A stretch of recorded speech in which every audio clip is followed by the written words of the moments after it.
রংপুরের মানুষকে অনেকে বলে তারা নাকি বোকা, তারা নাকি মফিজ। আরে বেটা, এই রংপুরের মানুষ না থাকলে দেশটা সেকেন্ড টাইম স্বাধীনিত হতে পারতো না। রংপুরকে তোমরা মফিজ বলো, রংপুরকে তোমরা বোকা বলো, মাথায় রাখবা রংপুরের মানুষ আর কিছু ভালোবাসুক বা না বাসুক, তারা কোরআনকে ভালোবাসে, তারা ইসলামকে ভালোবাসে। আপনি অন্য জায়গায় মাহফিল করেন না, রোদের মধ্যে লোক কোথায় পান আমি দেখবো আপনাকে? আপনি লোকই পাবেন না, 300-400 লোক পাবেন, প্রচন্ড রোদের তাপ। তারপরেও যে জোয়ার দেখতে পাচ্ছি, এটাই প্রমাণ করে এই রংপুরের জমিন থেকে ইসলামের ঘাঁটি তৈরি হবে ইনশাআল্লাহ। 2 নাম্বার কথা বলতে চাই রংপুরের মাটিকে নিয়ে। আমি আসিফ হুজুর পুরো বাংলাদেশ ট্রাভেল করেছি, পুরো Bangladesh, entire city, entire district, সব জায়গায় গিয়েছি। প্রত্যেক এলাকায় হয়তো বা যাই নাই, প্রত্যেকটা জেলায় আমি গিয়েছি। কিন্তু আমি আগেও বলেছি, আজকেও বলছি, তাফসীরের জগতে, মাহফিলের জগতে প্রত্যেকটা জেলাই সেরা, প্রত্যেকটা বিভাগই ভালো, বাট রংপুরের সঙ্গে কারো কোনো তুলনা চলবে না। এখানকার মানুষ এমন জোশে থাকে, এদেরকে যদি জিহাদের জন্য ডাক দেওয়া হয়, এটা আমার মনে প্রাণে বিশ্বাস, অসংখ্য যুবক বুকের তাজা রক্ত দেওয়ার জন্য প্রস্তুত হয়ে যাবে। আল্লাহ রংপুরের জমিনকে কবুল করুক, পড়েন সবাই আমিন। আপনারা কি আমার কথায় কোনো বিরক্ত বোধ করছেন প্রিয় ভাইয়েরা? আজান পর্যন্ত থাকা যাবে নাকি যাবে না?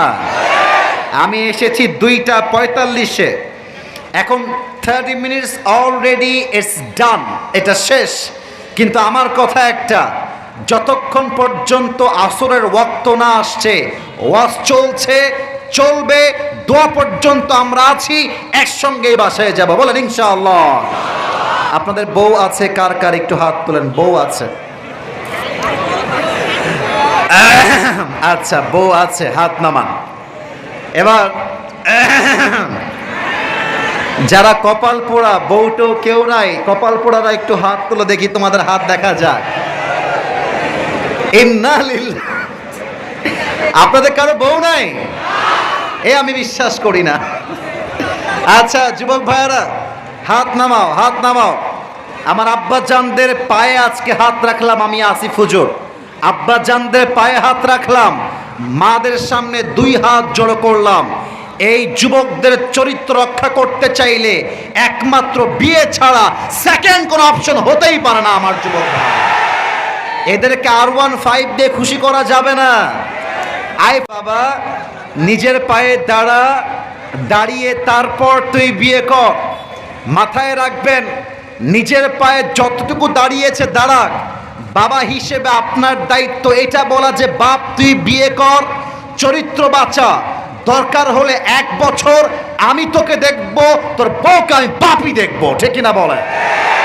বাংলাদেশে আইন করা হয়েছে 18 বছরের নিচে নাকি কোনো মেয়ে বিয়ে করতে পারবে না।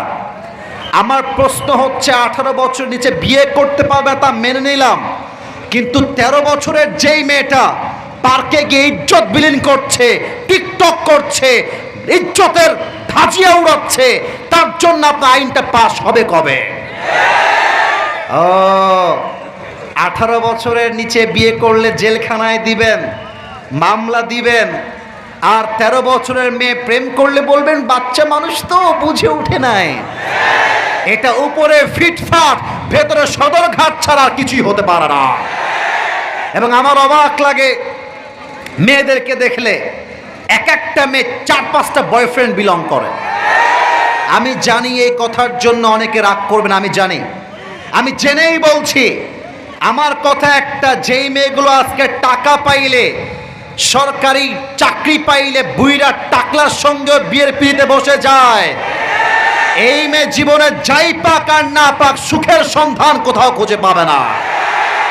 অতএব আব্বা জানদেরকে বলবো, আব্বা জান, will never ever happen। এর অর্থ হলো, আল্লাহ আমার কপালে যা লিখে রেখেছে কেউ চাইলেও তা কাটতে পারবে না, আর আল্লাহ আমার কপালে যা লিখে রাখেন নাই, হাজার চেষ্টা করলেও কেউ তা আমাকে দিতে পারবে না। অনেক যুবক ছ্যাঁকা খেয়ে বেকা হয়ে গেছে। কোনো একটা মেয়েকে পছন্দ করতো, মেয়েটা ছেড়ে আর এক জায়গায় বিয়ে করে নিয়েছে। ইট কুড বি হ্যাপেন, হতে পারে। আরে বেটা, বেটা মানুষের তো ছ্যাঁকা খাওয়ার কোনো চান্সই নাই। ছ্যাঁকা খাবে মেয়েরা, তাদের জন্য একটা বিয়ে জায়েজ, তোমার জন্য আমার জন্য 4টা বিয়ে জায়েজ। কোন মেয়ে তোমাকে চিট করে একটা বিয়ে করবে, ও একটা বিয়ে করবে, তুমি 4টা বিয়ে করে দেখায় দিবা। तू नहीं तो कोई और सही, कोई और नहीं तो कोई और सही, बहुत लंबी है ये जमीन, मिलेगी लाखों हंसी, इस जमाने में सनम तू अकेला तो नहीं। তোমার মতো সকিনা জরিনা ছাড়লে আমি রংপুরের ছেলে, আই ডোন্ট কেয়ার। তুমি গিয়েছো তো কি হয়েছে, আর একটা বেটার অপশন আল্লাহ আমাকে দান করবে, ঠিক কিনা বলেন? আল্লাহ যা লিখে রেখেছে তার বাহিরে কিছু হবে না, আর আল্লাহ যা লিখে রাখেন নাই হাজার ক্ষমতা দিয়ে চেষ্টা করলেও তা হবে না। একটা প্রবাদ বাক্য আছে, দেখা যাক আপনারা ধরতে পারেন কিনা। শুরুটা আমি বলবো, সেকেন্ড পার্টটা আপনারা বলবেন। মারে আল্লাহ, রাখে কে? I got the right answer. আবার রাখে আল্লাহ, মারে কে? মারে আল্লাহ। সব ক্ষমতার মালিক হচ্ছে আল্লাহ তাআলা। এটাই তিনি এই আয়াতে মেসেজ দিয়েছেন, বান্দারে আমি যদি তোরে বাঁচাতে চাই, যতই শত্রু হোক, যতই দুশ্মন হোক, কেউ তোর একটা চুল বাঁকা করতে পারবে না। আর আমি যদি তোরে বিপদে ফেলতে চাই, পুরো রাষ্ট্র শক্তি এক হয়ে গেল তোকে কোনো প্রকার বাঁচাতেই পারবে না, ঠিক কিনা বলে? আচ্ছা বলেন তো, দেশটা সেকেন্ড টাইম স্বাধীন হয়েছে কবে? মাশাআল্লাহ, 5 আগস্ট। কয় তারিখ? 5 August, second time, second time. আচ্ছা বলেন তো, এখানে কিন্তু আওয়ামী লীগের ভাইরা থাকতে পারেন, বিএনপির ভাইরা থাকতে পারেন, জামাত থাকতে পারেন, আমি কারো শত্রু নই, আমি আপনাদের সবার ভালোবাসার মানুষ।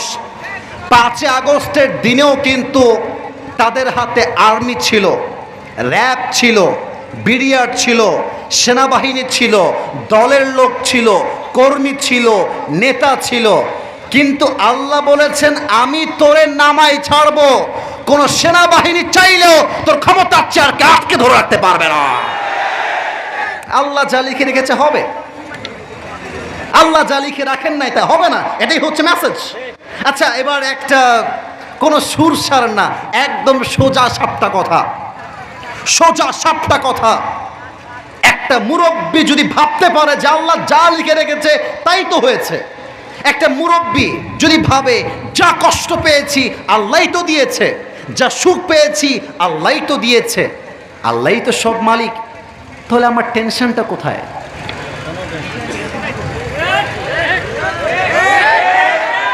আমার অভিযোগটা কোথায় রে ভাই? সবই তো আল্লাহ করছে। এবার বলেন তো, যা কিছু হয় এটার পেছনে একটা কল্যাণ আমাদের জন্য রেখে দিয়েছে কে? তো ভালো হোক খারাপ হোক সব আল্লাহ করেছে, আমার কোনো অভিযোগ নেই। আমি তো বিশ্বাস করি আধারে ভয় পেও না, আলো আছে আড়ালে, অন্ধকার পালিয়ে যাবে তুমি উঠে দাঁড়ালে। এবার বলেন তো, আমাদের জাতির পিতার নাম কি ছিল? সন্দেহ আছে অনেকের মনে, মনে হয়।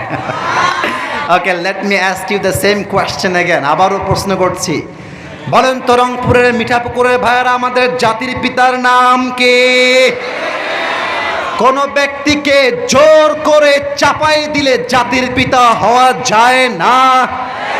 জাতির পিতা হওয়ার জন্য বুকের তাজা রক্ত দিয়ে পরীক্ষায় পাস করতে হয়।